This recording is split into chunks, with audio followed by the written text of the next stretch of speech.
আজ 4 জুন 2026। আজকে সেরা 10 কারেন্ট অ্যাফেয়ার্স। বিসিসিআই দ্বারা ভারতের স্পিন বোলিং কোচ হিসেবে নিযুক্ত হলেন সাইরাজ বাহুতুলে। সিবিএসই বোর্ডের নতুন চেয়ারম্যান হিসেবে নিযুক্ত হলেন লোখান্ডে প্রশান্ত সীতারাম।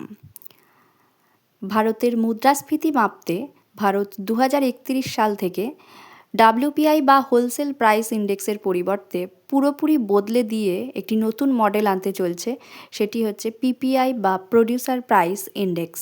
কর্ণাটকের নতুন মুখ্যমন্ত্রী হলেন ডি.কে. শিবকুমার। কয়েকদিন পূর্বে কর্ণাটকের প্রাক্তন মুখ্যমন্ত্রী সিদ্দারামাইয়া পদত্যাগ করেছিলেন বিশেষ অভ্যন্তরীণ কিছু গোলযোগের কারণে, এবং সেই জায়গাতে এলেন কর্ণাটকের নতুন মুখ্যমন্ত্রী হয়ে, তিনি হলেন ডি.কে. শিবকুমার।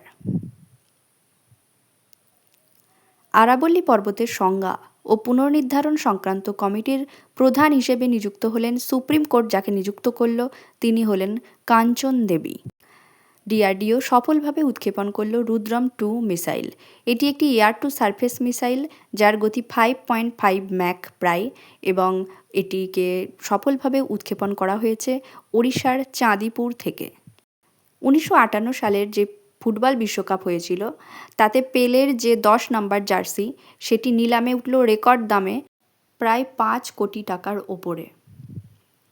ভেনেজুয়েলার ভারপ্রাপ্ত রাষ্ট্রপতি ডেলসি রদ্রিগেজ কয়েকদিনের সফরে ভারতে এলেন, এবং ভারতের সঙ্গে ভেনেজুয়েলা বিভিন্ন বিষয়ে সহযোগিতা করবে, যেমন জ্বালানি নিরাপত্তা, বাণিজ্য, ওষুধ শিল্প ইত্যাদি।